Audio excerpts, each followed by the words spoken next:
So the reason that St. Francis High School switched to the Alice protocol is because in past practice, we used to do kind of duck and hide, where students were asked to just go in a corner and just sit and wait. And we didn't feel like that was the best option for our students or staff, because we feel like we could take a more proactive approach and follow your gut. So at this time, we have adopted the Alice protocol, which is announce, lockdown, inform, counter, and evacuate. And so it gives all of our students, staff, and guests to our school the options of taking any one of those actions in the event that there would be an active shooter in our school.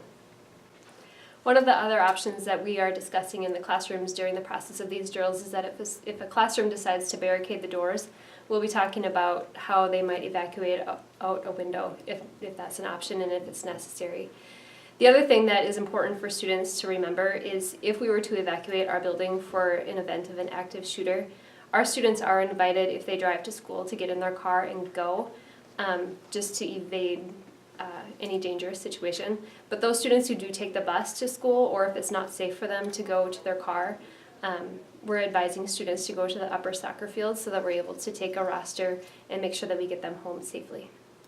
So Alice is a proactive strategy that helps empower students and staff to participate in their survival if confronted by the act of violence.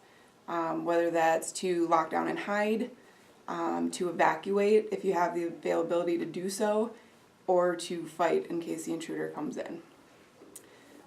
Here at the St. Francis Police Department, we have our own side of training that coincides with Alice, and that's why we're here to support that for the safety of our students and staff here at St. Francis High School.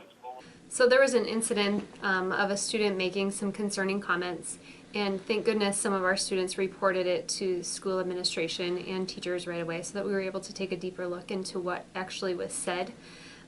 As with any type of concerning comment like that, we took it very seriously and enlisted the help of local law enforcement so that they could take over the investigation.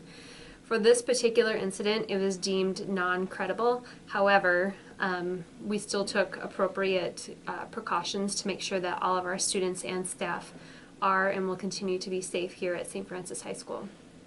The other piece of this is the importance of just reporting anything that seems alarming or out of the ordinary, because we do want to be able to look into things, even if a student might think that it's not necessarily a serious threat.